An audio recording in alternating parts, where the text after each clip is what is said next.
Everyone, welcome to another mini blog. জানি এখন আমার ভিডিও দিতে একটু ইরেগুলার হচ্ছে আমি, কিন্তু কিছু করার নেই। কয়দিন ধরে আমি প্রচণ্ড ব্যস্ত। কী কারণে ব্যস্ত সব তোমরা আশা করি কয়দিন পরেই জানতে পারবে। তো এটা আমি ফার্স্ট টাইম সোলো ট্রাভেলিং করছিলাম। কলকাতা থেকে যাচ্ছিলাম শিলিগুড়ির দিকে। মানে আমি আজকে একা আছি।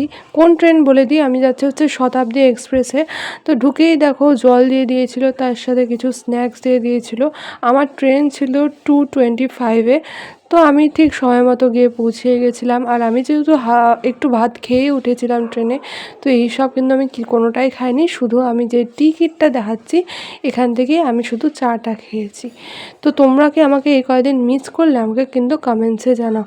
আর রিলেটেবল ভিডিও আশা করি তোমরা খুব তাড়াতাড়ি পাবে। আমি জানি তোমরা রিলেটেবল ভিডিও দেখতে খুব পছন্দ করো, সেটাও তোমরা খুব ভালো কয়দিন পরেই দেখতে পারবে। এরপর আরেকটু টাইম পার হয়ে যাওয়ার সাথে আমি খেয়ে নিলাম এই ক্যারামেল পপকর্নটা। এটা আমি ফার্স্ট টাইম খেলাম, আর খেতে না ভীষণ ভালো ছিল। আর আজকে তো বাইরে ভীষণ বৃষ্টিও হচ্ছিল।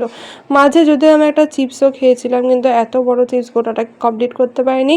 এরপর 7:30 বাজতে না বাজতেই আমাদেরকে দিয়ে দিল ডিনারে আমি অ্যাকচুয়ালি যেহেতু ননভেজ নিয়ে নিয়েছিলাম, ওই কারণে ভাত ছিল, ডাল ছিল, একটা মিক্সড ভেজ ছিল চিকেন, তার সাথে হচ্ছে দইও দিয়েছিল, আইসক্রিমও দিয়েছিল। তো মোটামুটি 10:30টার দিকে আমি পৌঁছে গেলাম এনজেপি। ট্রেনে এতক্ষণ বসে থাকতে থাকতে আমি তো প্রচণ্ড বোর আর টায়ার্ড। আমাকে স্টেশনে মা বাবাই নিতে এসেছিলো। তো চলো বাড়িতে গিয়ে ঘুমাই। বাই।